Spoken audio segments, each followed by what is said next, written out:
रात्रि क्लास चल रहा था 28 जुलाई 1968।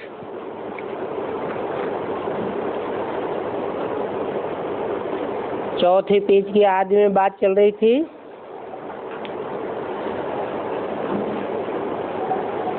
तुम बच्चों को बाप ने उतरने और चढ़ने का काम दिया हुआ है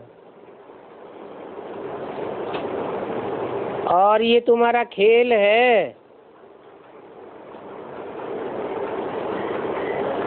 खेल को मैं बंद नहीं कर सकता। ऐसे तो ये बेहद का अनादि खेल है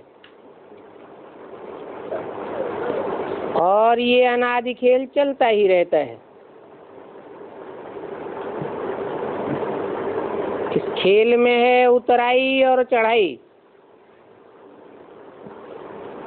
इस बात को तुम बच्चे ही जानते हो, दुनिया में कोई नहीं जानते हैं।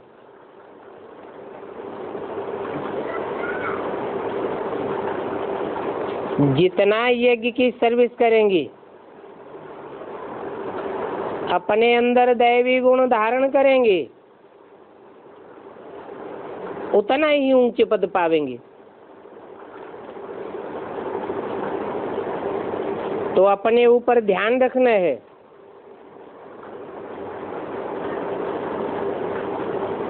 ये तुम्हारा व्यापार है, तुम व्यापारी हो। बाप भी व्यापारी है। कोई बिरला बाप से व्यापार करे और उनकी श्रीमत पर चले। रोज अपना पोता मिल देखो, कितना याद किया, कितना दैवी गुण धारण किया। ये पोता मिल रखना है। तुम बच्चे बाप से भी अच्छा पुरुषार्थ करते हो।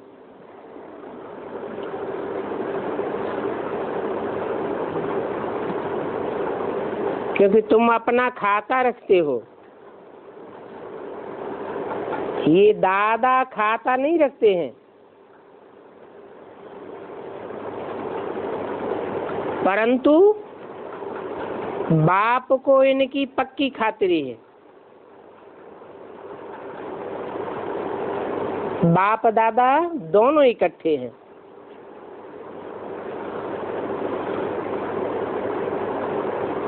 बाप दादा सुनते ही रहते, तो ये पोता मेल रख करके क्या करेंगे? इनकी तो सर्टेन है। सूक्ष्म वतन में भी देख करके आते हैं। अपना पोता मेल रखना अच्छा है। फायदा देखते रहेंगे तो खुश होते रहेंगे।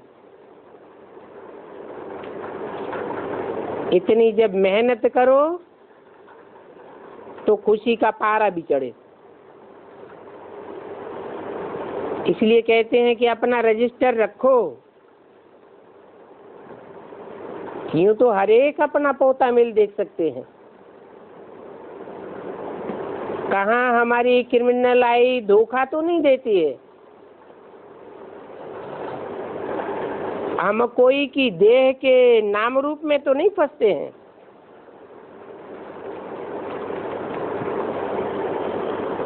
पुरुषार्थ करके देह के नाम रूप से छूटना है और देही अभिमानी बनना है। अभी तो बहुत टाइम पड़ा है। कब?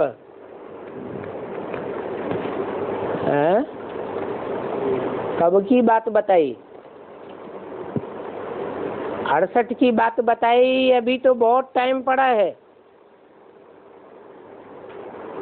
जो जितना देरी से आवेंगे उनको थोड़ा घाटा पड़ता जाएगा।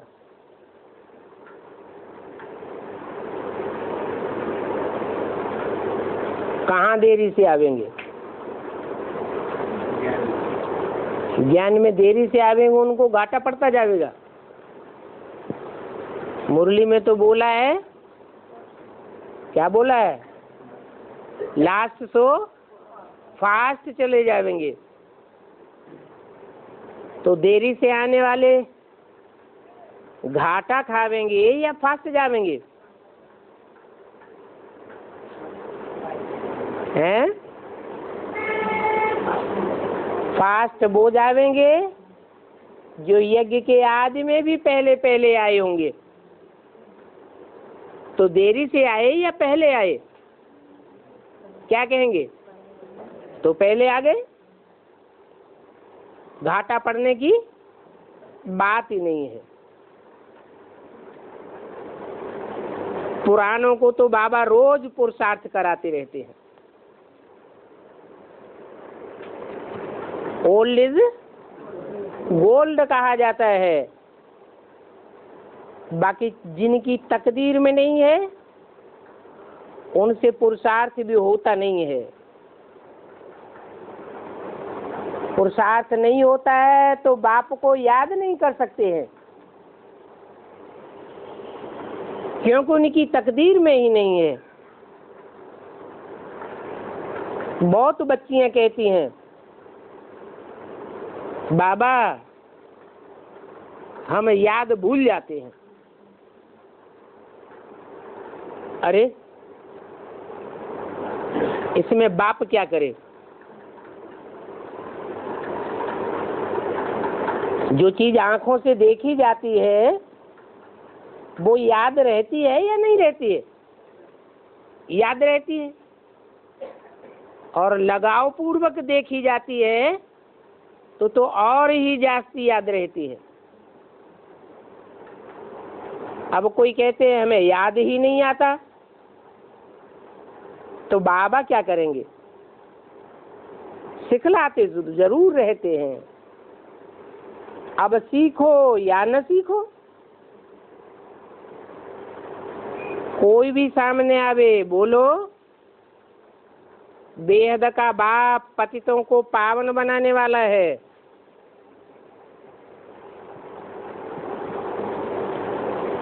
उस पतित पावन बाप को याद करेंगे तो पावन बन करके पावन दुनिया में चले जाएंगे। ये पैगाम सभी को देना है।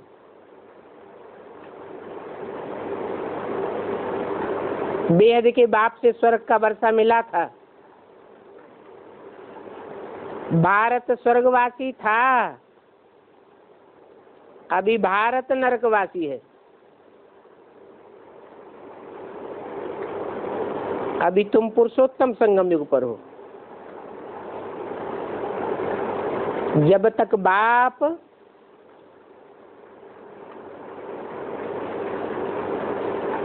घर नहीं ले जावेंगे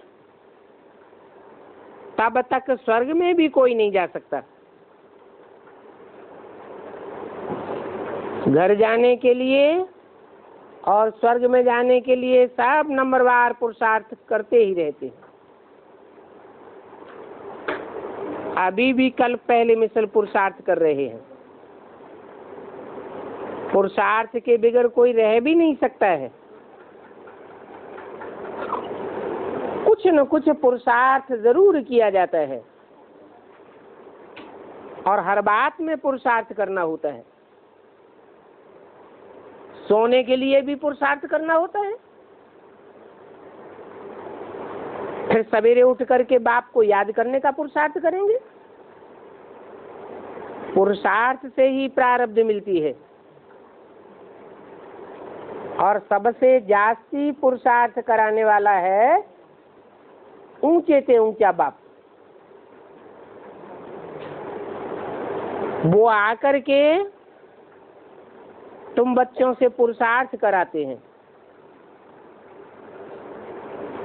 नाम ही है पुरुषार्थ। पुरुष आत्मा को कहा जाता है। आत्मा के अर्थ कल्याण कराने वाला एक बाप ही है, बाकी तो देवान बढ़ाने वाले हैं। तुम बच्चे जानते हो कि हम भगवान के साथ रहते भी हैं,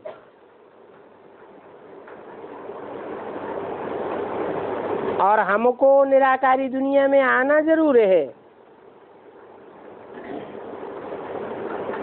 भगवान पढ़ाते हैं तो हमको भगवान भगवती कहलाना चाहिए, परंतु फिर भगवान भगवती तो साकार में चाहिए ना।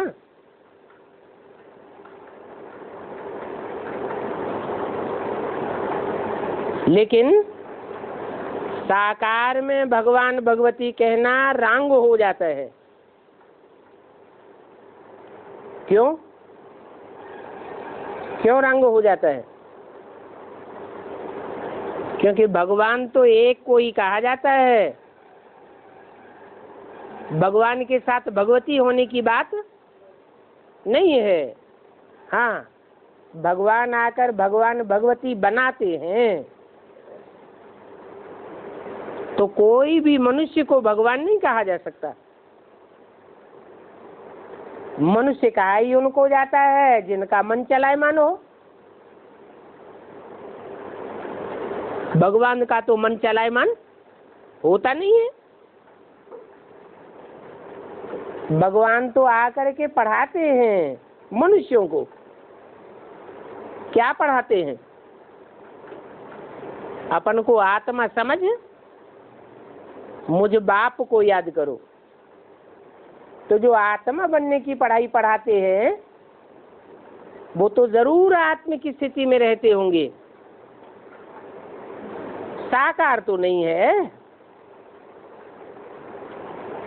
बनाने वाला सदैव निराकार है, निराकारी निर्विकारी निरहंकारी है, जो भगवान भगवती बनाते हैं। मनुष्यों ने ये इज्जत दे दी है, जो भगवान के साथ भगवती कह देते हैं। नहीं तो भगवान है एक निराकार, भगवती भगवान वो तो फिर शरीरधारी होने चाहिए, इसलिए फिर उनको देवता कहा जाता है। लक्ष्मी नारायण को भगवान भगवती कहेंगे, परंतु भगवान तो एक बाप को कहा जाता है। बाप आकर के समझ देते हैं और पढ़ाते हैं। खुद कहते हैं मैं तुमको राजाओं का राजा बनाता हूं।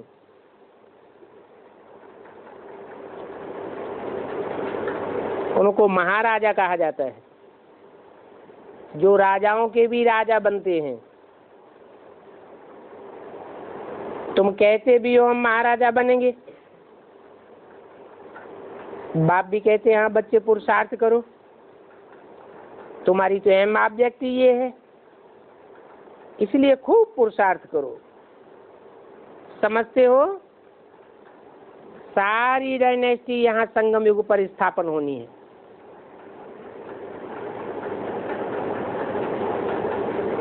बाप कहते हैं अभी तुम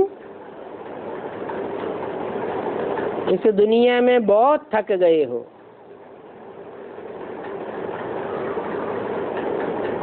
अभी तुम चलो शांति धाम। जैसे सारा दिन मनुष्य काम करते हैं तो थक जाते हैं ना, तो रात में जाकर सो जाते हैं। वो तो है स्थूल बात। यहाँ इस दुनिया में तुम आते हो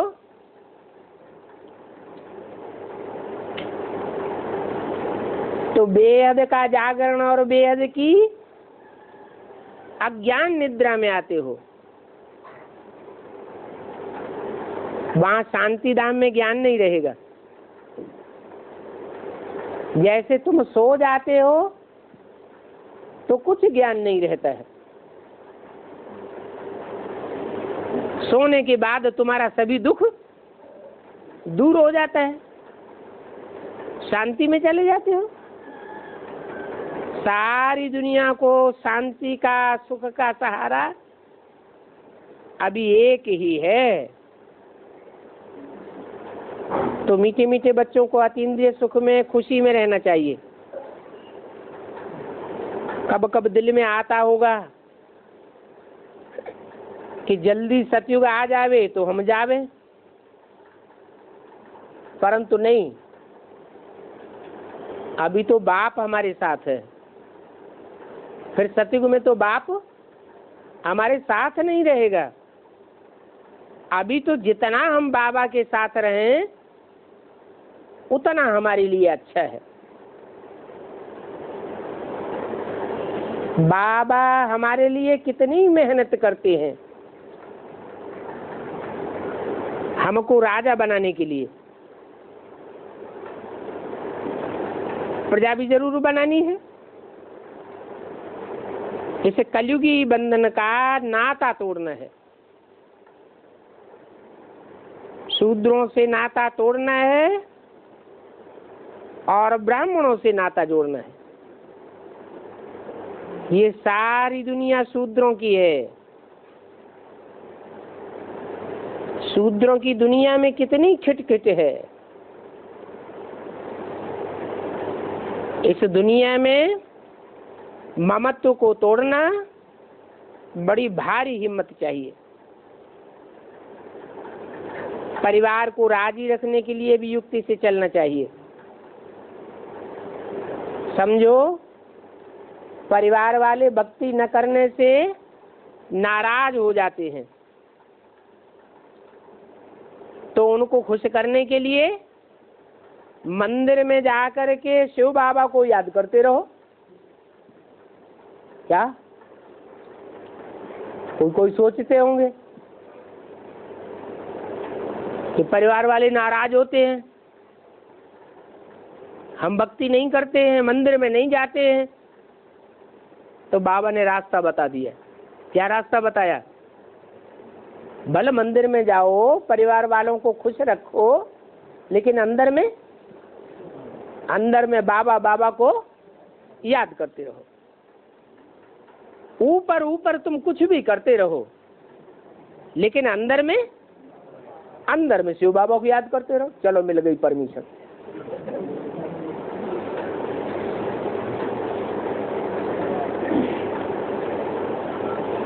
कोई विकार के लिए तंग करते हैं परिवार में, तो बोलो भगवान कहते हैं कि विकार, काम विकार, क्रोध विकार या लोभ विकार तुम्हारे शत्रु हैं। इनमें भी काम और क्रोध महाशत्रु है, इनको त्यागना है। तुमको तो त्रिया चरित्र बहुत आते हैं। किनको? माताओं को। बाप ने तुमको चरित्र सिखाए हैं, कल्याण करने के लिए झूठ बोलना पड़े। बेहद के बाप से बेहद का वर्षा पाने के लिए अनेक प्रकार की चतुराइयां तुमको बाप सिखलाते रहते हैं। अच्छा, बच्चों को गुड नाइट और नमस्ते। आज की प्रातः सभा है 31 जुलाई 1968। जैसे रूहानी बच्चों को अब रूहानी बाप प्यारा लगता है। कब? अब संगम युग में रूहानी बच्चों को रूहानी बाप प्यारा लगता है। वैसे रूहानी बाप को भी कौन प्यारे लगते हैं? रूहानी बच्चे प्यारे लगते हैं। रूहानी बच्चे किन्हें कहेंगे?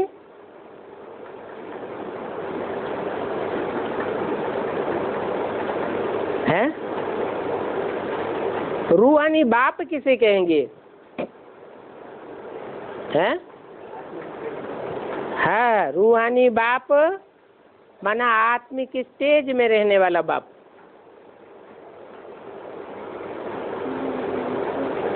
ब्रह्मा को रूहानी कहेंगे या जिस्मानी कहेंगे? है क्यों? ब्रह्मा की कोई भी चित्र में आत्मा जो निराकार है, उस निराकार आत्मा की स्पष्ट झलक जो चेहरे में दिखाई जाती है, जैसे धर्मपिताएं होते हैं, वो निराकारी झलक ब्रह्मा के चित्रों में नहीं दिखाई गई है। इसलिए कहेंगे साकारी बाप। रूहानी बाप किसे कहेंगे? जिसकी झलक रूहानी स्टेज में दिखाई जाती है, चित्रों में भी देखते हैं। चित्रों में विष्णु को भी मंदिर में दिखाया जाता है, शंकर को भी दिखाते हैं, लेकिन विष्णु की निराकारी स्टेज नहीं दिखाते हैं। कैसी दिखाते हैं? साकारी स्टेज दिखाते हैं, और शंकर की निराकारी स्टेज दिखाते हैं। तो रूहानी बाप को रूहानी बच्चे प्यारे लगते हैं, और बच्चों को रूहानी बाप प्यारा लगता है। जिस्मानी बाप प्यारा उतना नहीं लगता है। क्यों प्यारे लगते हैं? क्योंकि श्रीमत पर सारे विश्व का तुम बच्चे कल्याण कर रहे हो। बाप तो है ही विश्व कल्याणकारी, और जो भी कल्याणकारी होते हैं वो सभी को प्यारे होते हैं। जो स्वार्थी होते हैं वो किसी को प्यारे नहीं होते हैं। परमार्थी विश्व कल्याणकारी सभी को प्यारे होते हैं। तुम भी आपस में भाई भाई हो, आत्मा आत्मा भाई भाई हो ना, तो जरूर वो भी एक दूसरे को प्यारे लगेंगे।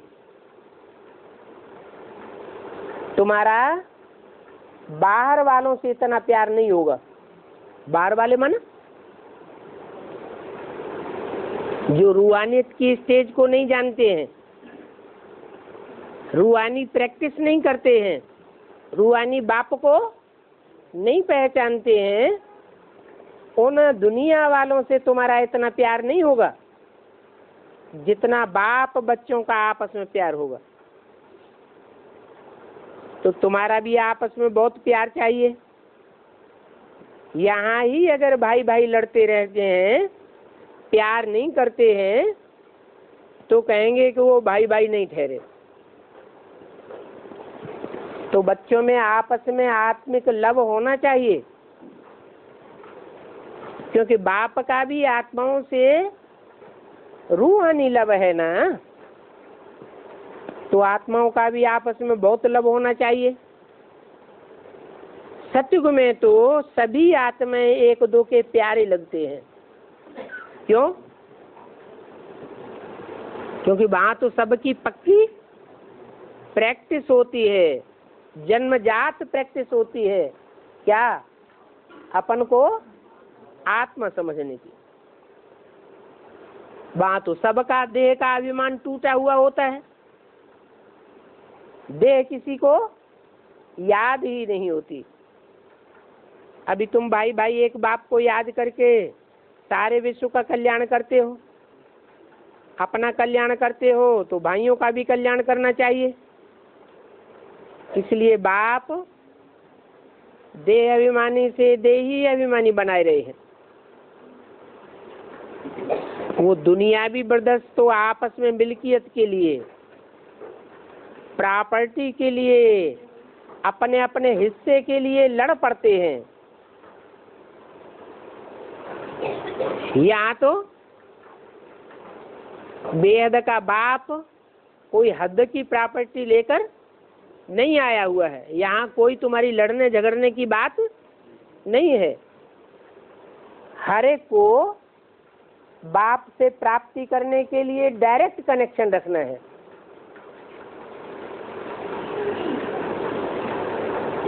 क्या बाप से बेहद की प्राप्ति करनी है तो इनडायरेक्ट कनेक्शन रखने की बात नहीं है कि दीदी दादी दादाओं के थ्रू कनेक्शन रखेंगे, नहीं, हर एक को बाप से डायरेक्ट कनेक्शन रखना है। ये बेहद की बात है। योग बल से तुमको बाप से वर्षा लेना है, लौकिक बाप से स्थूल वर्षा लेते हो।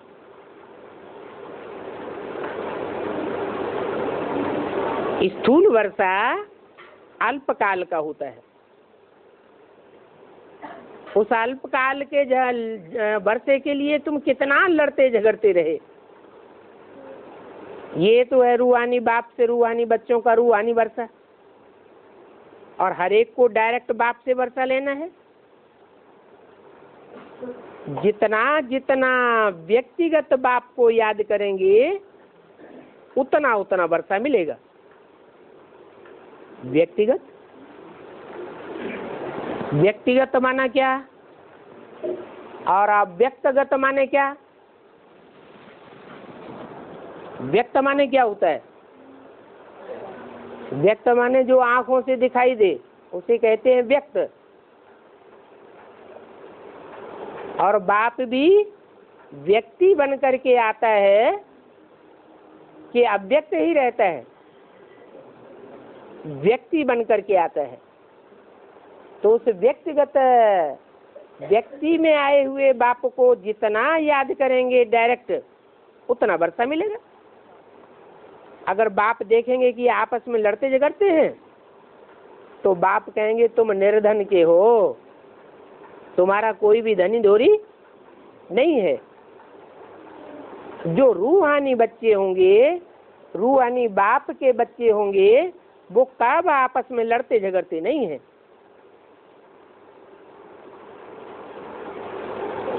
अगर भाई भाई होकर और फिर आपस में लड़ते झगड़ते हैं, आपस में प्यार नहीं करते हैं, तो जैसे रावण के बच्चे बन जाते हैं। उनको कहेंगे वो सभी हैं आसुरी संतान।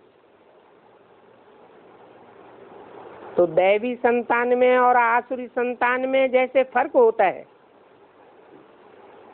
अगर लड़ते झगड़ते हैं तो फर्क ही नहीं रहता, क्योंकि देह अभिमानी बनने से ही लड़ते झगड़ते हैं। आत्मा आत्मा से तो नहीं लड़ती है, देह अभिमान आता है तभी तो लड़ते हैं। इसलिए बाप कहते हैं मीठे मीठे बच्चे आपस में लून पानी मत हो। अगर लून पानी होते हैं तो समझाया जाता है। बाप कहेंगे ये तो देह अभिमानी बच्चे हैं, रावण के बच्चे हुए तो हमारे बच्चे तो नहीं हैं। हमारे बच्चे आपस में लून पानी कैसे हो सकते हैं? तुम 21 जन्म क्षीर खंड में रहते हो, विष्णु को क्षीर सागर में दिखाते हैं ना। विष्णु अर्थात आपस में संस्कार मिले हुए हैं, पारिवारिक नाता पक्का हुआ पड़ा है।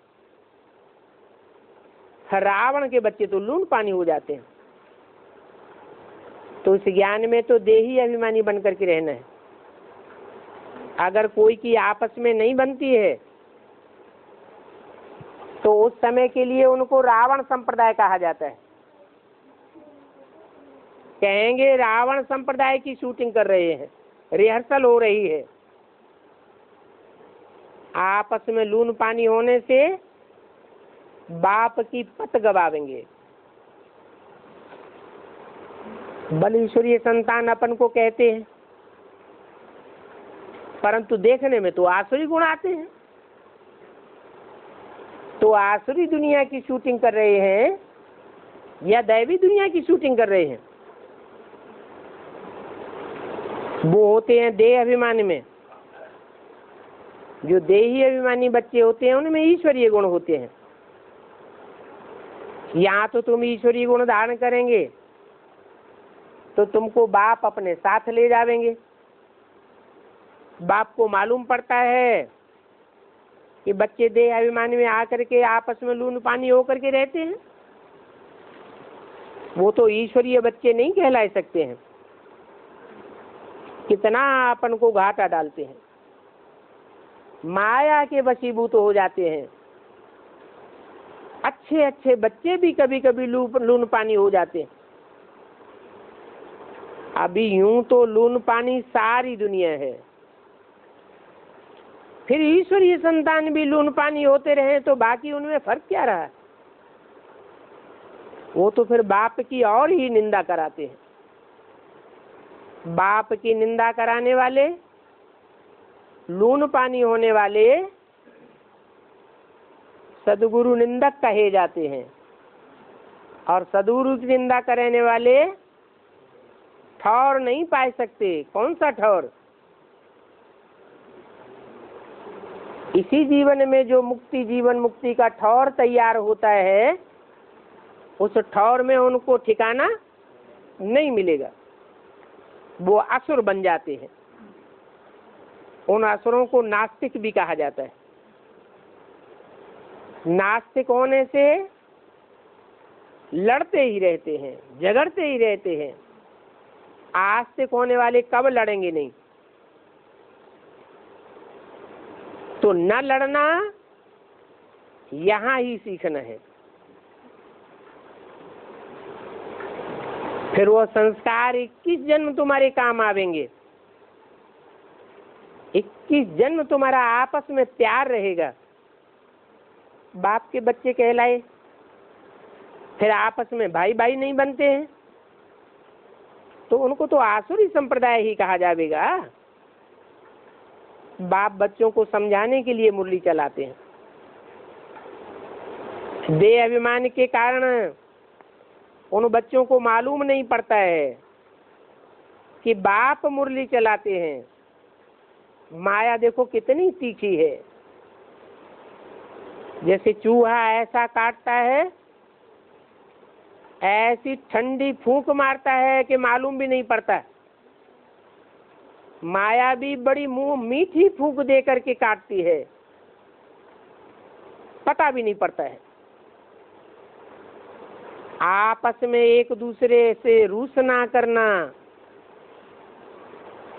एक दूसरे की बात न सुनना, ठुकराना, ये आसुरी संप्रदाय का काम है। बहुत सेंटर्स में लून पानी होते रहते हैं,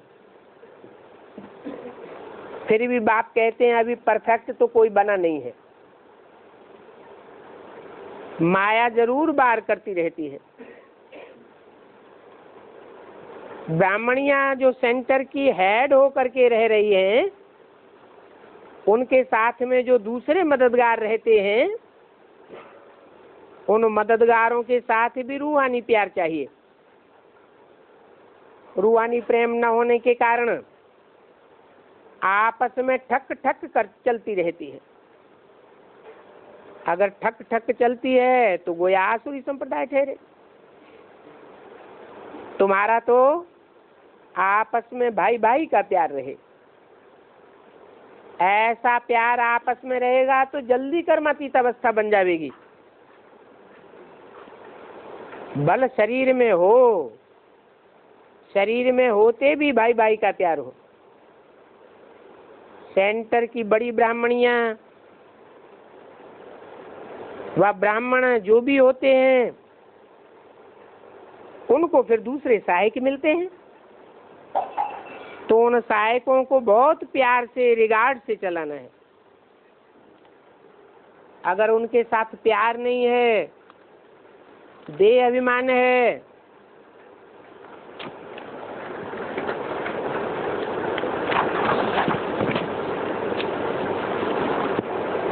तो कहेंगे कि ये भाई भाई कहाँ हुए। भाई भाई होंगे तो जरूर आपस में प्यार से चलेंगे। 31 जुलाई 68 की वाणी का दूसरा पेज। तब आसुरी ख्यालात से एक दो को देखना नहीं चाहिए, नहीं तो एक दूसरे की कमियां ही देखते रहते हैं। चेहरा सामने आया और खूबियां सामने नहीं आवेंगी, क्या सामने आवेगा? कमियां ही देखते रहेंगे। कोई कोई को तो बड़ा नशा चढ़ जाता है, अपना कितना अहंकार आता है। बाप तो सबसे बड़ा है, ऊंच से ऊंच बाप है, और बाप को तो देखो कब नशा नहीं करता है। इतना बड़ा बेहद का बाप बच्चों से कहते हैं, बच्चे I am your most obedient servant. बच्चों को नमस्ते करते हैं, कहते हैं मैं तुम्हारा आज्ञाकारी सर्वेंट हूं। तो तुम बच्चों को भी आपस में बहुत प्यार से रहना चाहिए। दूसरे जो भी साथ में रहते हैं उन पर कभी गुस्सा नहीं करना चाहिए, प्यार से संभालना है। खान पान की भी उनकी बड़ी संभाल रखनी है। अपन को बड़ा नहीं समझना चाहिए। आपस में प्रेम से यहाँ चलेंगे तो प्रेम 21 जन्म तुम्हारा साथ चलेगा।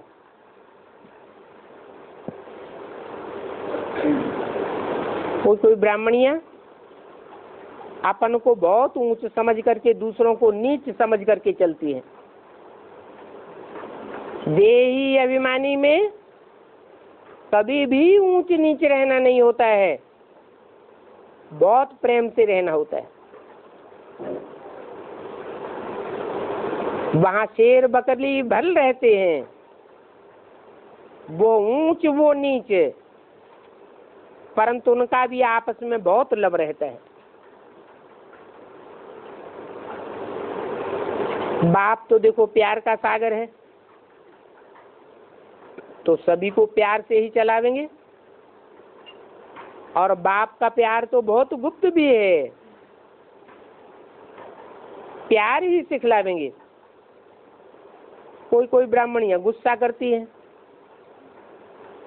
कोई बीमार हो जाता है तो उनकी दवाई भी नहीं करती है, खाना भी पूरा नहीं खिलाती हैं। बाबा के पास तो सब प्रकार की रिपोर्ट्स आती रहती है। तो बाबा मुरली से सबको समझाए देते हैं, खबरदार करते रहते हैं। ऐसे ऐसे कर्तव्य करने से गोया तुम आसुरी संप्रदाय बन जाते हो। बाप सिखलाते हैं आपस में प्रेम करना सीखो, नहीं तो बाप की निंदा करावेंगे। बल कोई कैसा भी है, परंतु उसको दुख नहीं देना चाहिए, सुख देना है। अपना अहंकार नहीं रहना चाहिए कि मैं पढ़ाने वाली हूं, नहीं। बाबा तो देखो इतना ऊंचा, फिर भी स्टूडेंट को भी नमस्ते करते हैं। अपन को ऊंच और दूसरे को नीच कब नहीं समझना चाहिए, नहीं तो बहुत दुख फील होता रहेगा। अपन को सुखी रखते हैं और दूसरों को कुछ देते नहीं है। बाबा के पास सभी प्रकार के समाचार आते रहते हैं। ऐसे जो अपन को ऊंच समझ करके रहते हैं उनका पद नीच हो पड़ता है। ऐसी अवस्था में ऊंच पद पाए नहीं सकेंगे। बाबा तो कहते हैं कोई को भी तंग नहीं करो, सदैव बाबा का भंडारा समझना चाहिए। भंडारा कोई हमारा नहीं है, शिव बाबा का भंडारा है, और ये भंडारा सदैव भरपूर है, भरपूर ही रहेगा। कुछ भी जरूरत है तो बाबा के पास लिख करके मंगा सकते हो।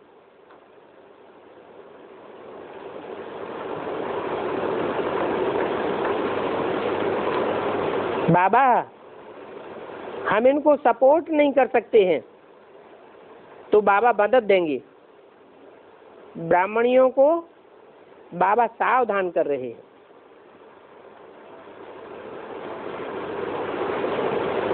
बहुत है, जो अपन को ऊंच और दूसरे की परवरिश नहीं करते हैं। अपनी देखो कितनी बहुत अच्छी परवरिश करते हैं, दूसरों को कम करते हैं। कोई बीमार है, उनकी दवाई न करना,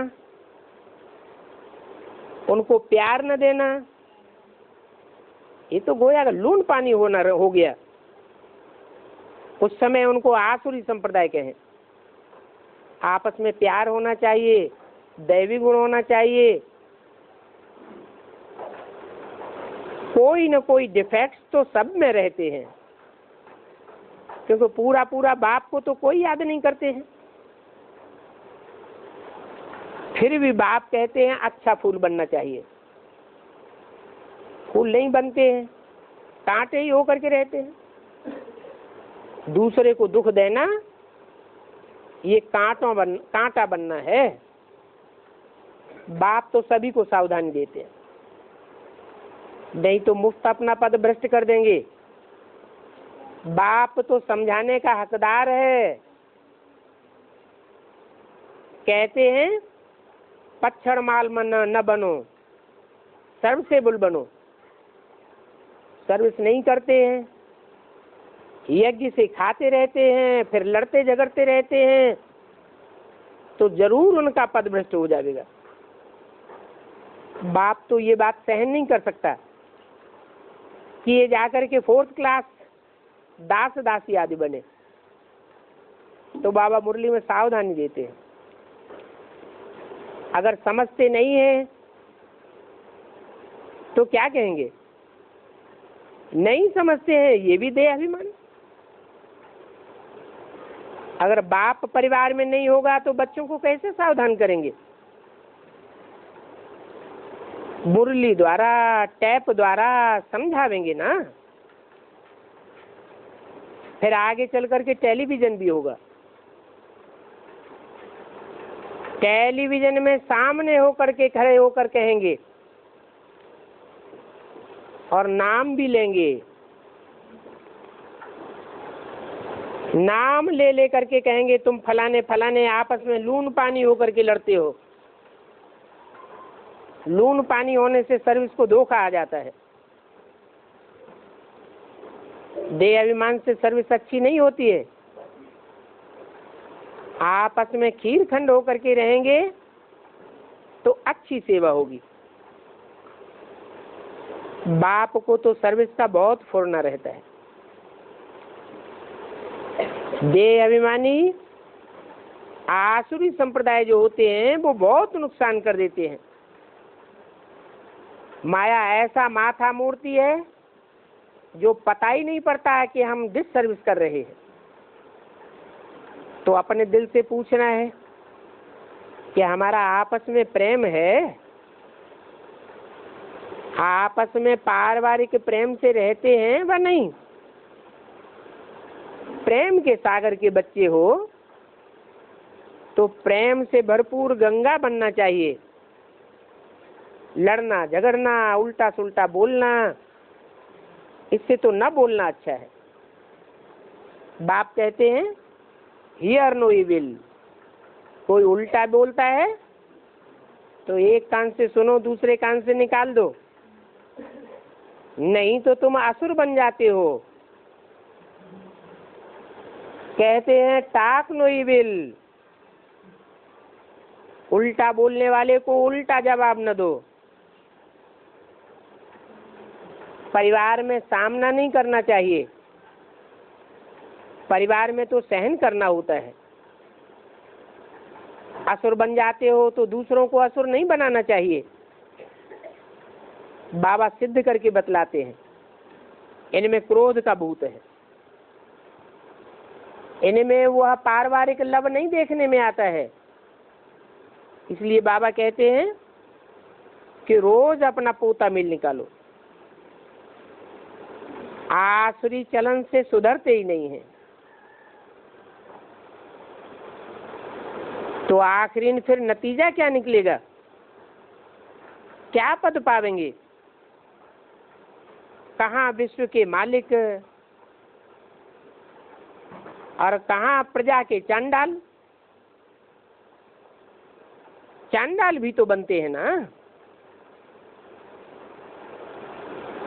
बताते हैं कि राजाओं के चांडाल अलग होते हैं, राजघराने के शमशान अलग होते हैं और प्रजा के शमशान अलग होते हैं। चांडालों का भी परिवार होता है, कोई ऊंच कुल के चांडाल, कोई नीच कुल के चांडाल, फर्क तो होता है। तो बात समझाते हैं, कोई भी प्रकार की अगर सर्विस नहीं करेंगे तो तुम्हारा भी ये हाल हो जाएगा, कम से कम पद हो जाएगा। अभी भी अपने कर्मों का साक्षात्कार तो सभी को होता है, तुमको भी आगे चल करके अपने कर्मों का साक्षात्कार होता रहेगा। अच्छा, ओम शांति।